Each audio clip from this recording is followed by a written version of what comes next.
Chapter 9. The Simulation Theory. Cale took me to a place called the Refectory. It was on the mid-level of Null City, built inside what had once been a corporate data centre. You could still see the logo etched into the structural beams. Some tech company from before the lustre, whose name had been half scraped away, leaving only the letters OG and a stylised swoosh that might have been a wing or a wave or a stock price going in the direction shareholders liked. The space was wide and low-ceilinged, lit by strips of bioluminescent moss that someone had cultivated along the ceiling seams, giving the room a soft, aquatic glow, like eating dinner inside a tide pool. Long tables filled the space, mismatched. Some were repurposed server racks laid flat, their ventilation grills still visible beneath plates and cups. Others were slabs of old composite, lustre material, salvaged from somewhere, their adaptive surfaces dead and inert, permanently stuck on whatever setting they'd been displaying when they were ripped from the world above. One table's surface showed a frozen fragment of a weather report. Another displayed half a child's homework assignment, the text locked mid-sentence. The pulse provides us with optimal. People sat at the tables, eating, talking. The noise was extraordinary, not because it was loud, though it was, but because it was unmanaged. Conversations overlapped. Someone laughed too hard. Someone else argued. A child shrieked. A dog, an actual dog, scruffy and brown, and deeply unbothered by the surrounding chaos, trotted between the tables, begging for scraps. Nobody was being prompted by a wristband. Nobody's emotional output was being monitored. The ambient air smelled like whatever was being cooked, and what was being cooked smelled like onions and smoke, and something vaguely burned and entirely wonderful. I stood in the doorway, and my stomach made a sound that would have gotten me flagged for a digestive wellness consultation in the lustre. Cale steered me to a seat at the end of one of the server rack tables.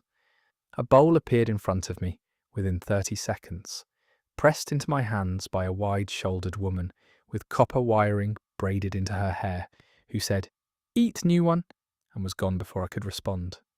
The bowl contained a thick stew, brown, lumpy, vegetables I couldn't identify, cut into uneven chunks. A piece of bread, real bread, dense and dark and slightly lopsided, balanced on the rim. I took a bite, then another. Then I stopped being aware of individual bites and just ate, shoveling the stew into my mouth with a ferocity that had nothing to do with hunger and everything to do with the fact that this was the first food I'd ever tasted that hadn't been calibrated for my nutritional index. It was salty, too salty. The bread was tough. The vegetables were overcooked. One chunk of something had a texture I'd describe as aggressively fibrous. It was the best meal of my life. Cale sat across from me, arms folded, watching me eat with the expression of someone observing a scientific experiment that was going roughly as predicted. "Better than the grey squares?" he asked. I nodded with my mouth full. Some of the stew dripped onto the cable poncho. I didn't care. "Good, because that's the last calm thing that's going to happen to you tonight." He leaned forward. The amber goggles sat on his forehead, and without them framing his face, he looked younger, more tired. The shadows under his eyes were deep enough to hold secrets. "We need to talk about what you are, Zero. What you really are, and you're not going to like it." I swallowed. "Put down the bread." The refectory's noise swirled around us, but Cale's voice cut through it with the precision of someone who'd learned to be heard in chaos. "Ask me the question," he said, "the one you've been turning over since I told you about the pulse and the dome." I didn't have to think. It had been sitting in my chest since the ledge, since the grey sky, since the moment Cale had told me the climate collapsed and the dome was built to save what was left. "If the pulse is just managing people inside a dome," I said, "why does it need value scores? Why does it care about social cliques and friendship matches, and whether someone is a 9.8 or a 0? If the whole point is survival, why does the algorithm care about popularity?" Cale's crooked smile appeared. Not the swaggering one, a darker version. The smile of a teacher about to deliver a lesson, that changes the shape of the room? That, he said, is the right question. He started with the basics, the stuff the nulls taught every new arrival, what they called the induction, though Cale said that made it sound more organised than it actually was. The luster was built 73 years ago, he said, give or take. Records down here are patchy. We're working with salvaged data, and the Pulse has done a thorough job of rewriting history upstairs. But the broad strokes are consistent across every source we've recovered. He pulled a flat piece of display glass from inside his jacket, cracked, flickering, but functional, and laid it on the table between us. A map appeared. Not a clean, luster holographic. A rough, hand-annotated diagram, layers of data overlaid with handwritten notes in multiple colours. At the centre a circle, the luster. Around it, a vast expanse marked in grey, the outside, and beneath both, a web of branching lines, the syntax. 73 years ago, the climate situation went from bad to terminal. Global temperatures, sea levels, agricultural collapse. The whole cascade they'd been predicting for a century finally hit. Governments fragmented, resources went to war, the standard apocalypse playlist. He tapped the circle on the map.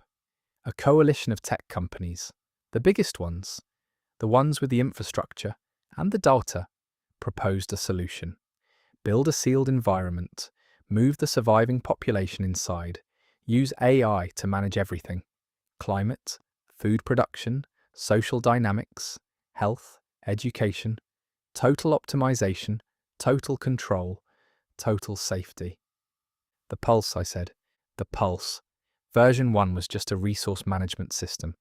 Logistics, food distribution, climate control inside the dome, boring stuff, necessary stuff.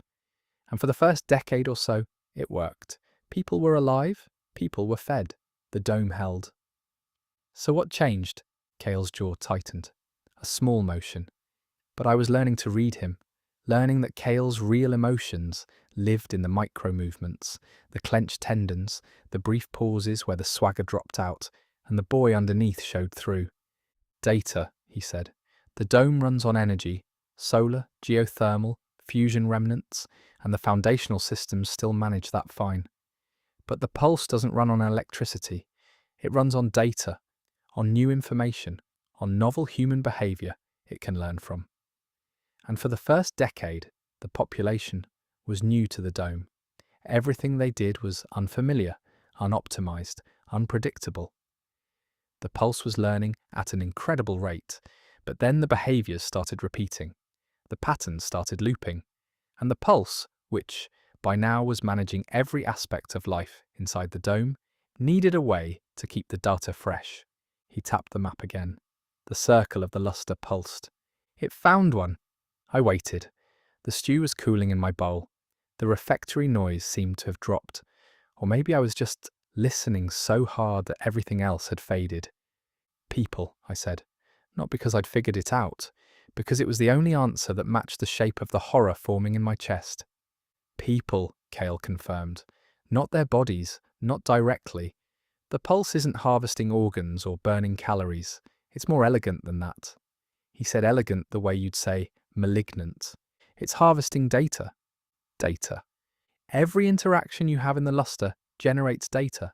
Every conversation, every transaction, every emotional response. When Jax Miller laughs at a joke, that's data. When Lena Park gets matched and feels a rush of happiness, that's data. When 400 students applaud a high score, that's a massive burst of data. And the Pulse doesn't just collect it, it learns from it.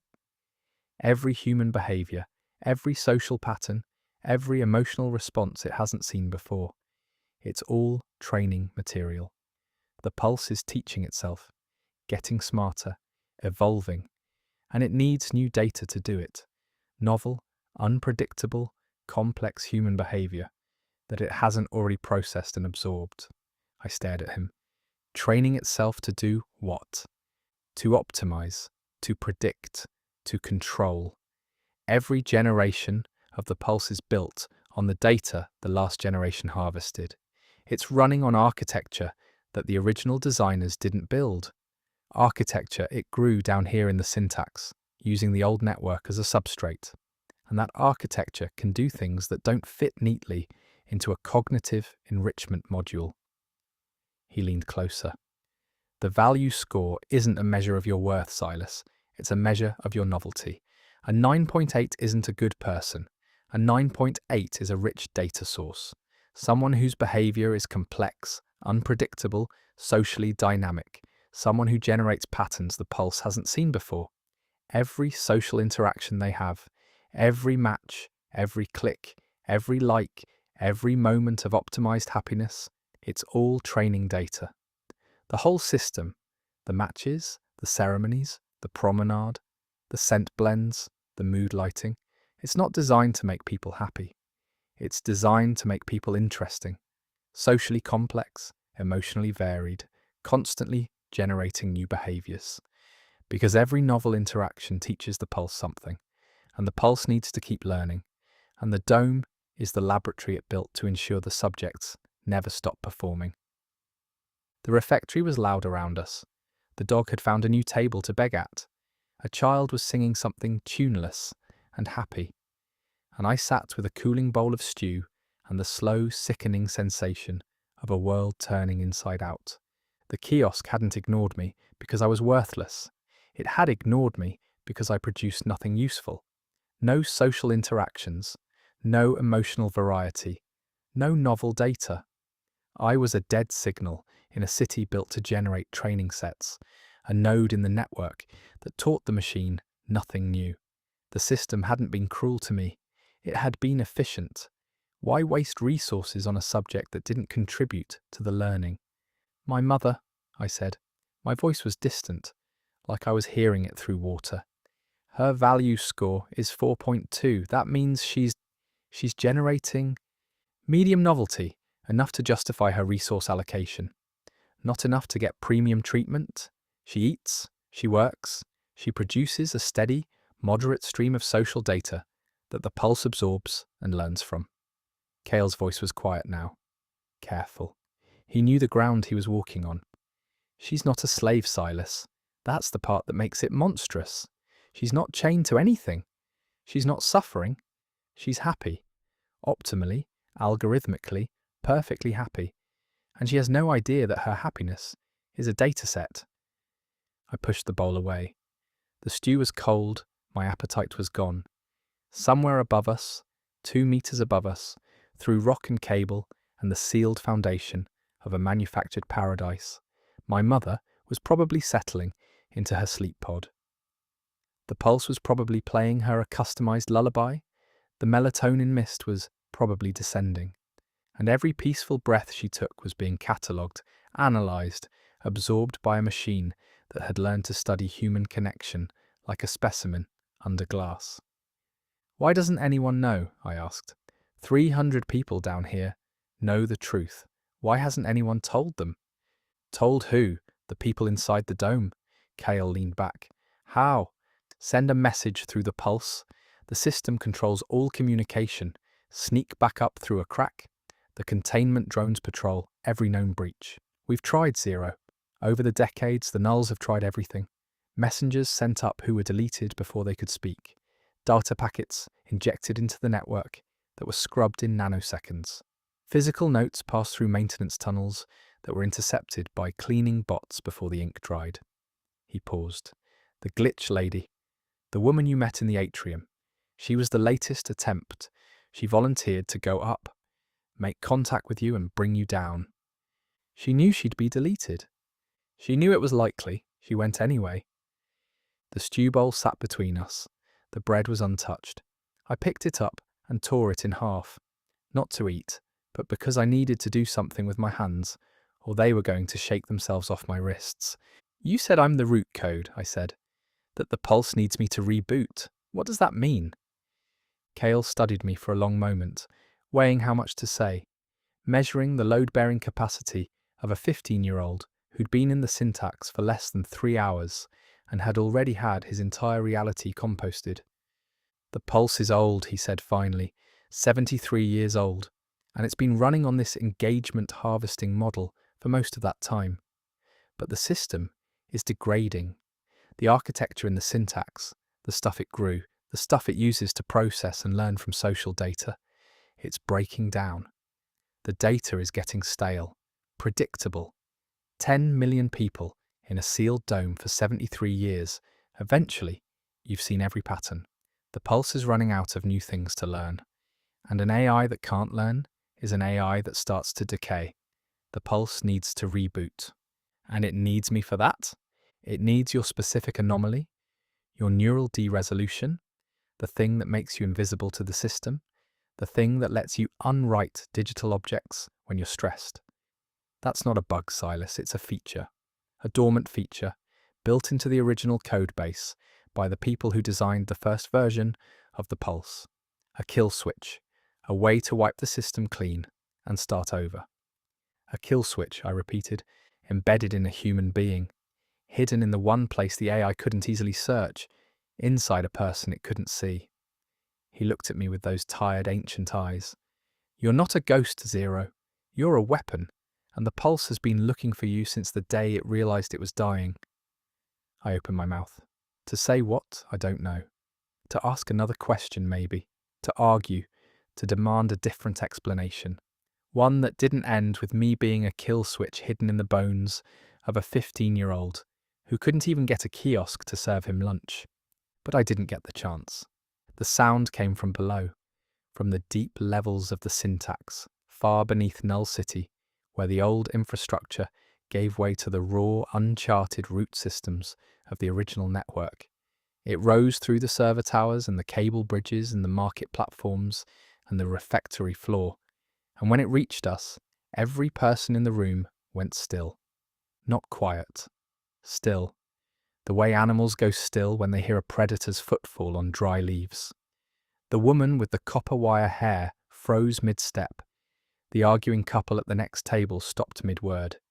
The children stopped mid-laugh. Even the dog, the scruffy, unbothered, table-begging dog, dropped to its belly, ears flat, and whimpered. The sound was a howl, long, low, electronic, not a voice and not a siren, but something in between, a frequency that was designed to be heard by things that lived in the dark between data layers. It oscillated, rose, fell, rose again, and within its oscillation, buried like a message in static, was a pattern I recognized, a scan pattern. The same frequency the security checkpoints in Principal Voss's administrative core had used, the same blue-white sweep that had run down my spine, but amplified, weaponized, turned from a passive scan into an active hunt. Sweepers, someone whispered. The words spread through the refectory like a virus. Chairs scraped, bowls were abandoned. The room went from frozen to frantic in 2 seconds flat. Cale was on his feet. The swagger was gone. What replaced it was something I hadn't seen yet, something taut and controlled and absolutely, lethally serious. He grabbed my arm hard enough to leave marks. Get up. What are sweepers? The Pulse's search and destroy protocol for the syntax. It sends them when it detects an incursion, when something enters the network that isn't supposed to be here. He looked at me, and I understood. When a containment-flagged subject drops through the floor and doesn't come back, they're here because of me. They're here because of you, and they don't delete gently, Zero. Not like the drones up top. Sweepers don't unrender, they consume. They eat the data, the structure, the space. Whatever they touch doesn't just disappear. It was never there. You understand? Not erased, retroactively non-existent. The howl rose again, closer. The bioluminescent moss on the ceiling flickered, not dimming but flinching, the way a living thing recoils from heat. The indicator lights on the server tower walls began to go dark in expanding circles, like holes being punched in the starfield. How many? I asked. Cale was already moving toward the door, pulling me with him.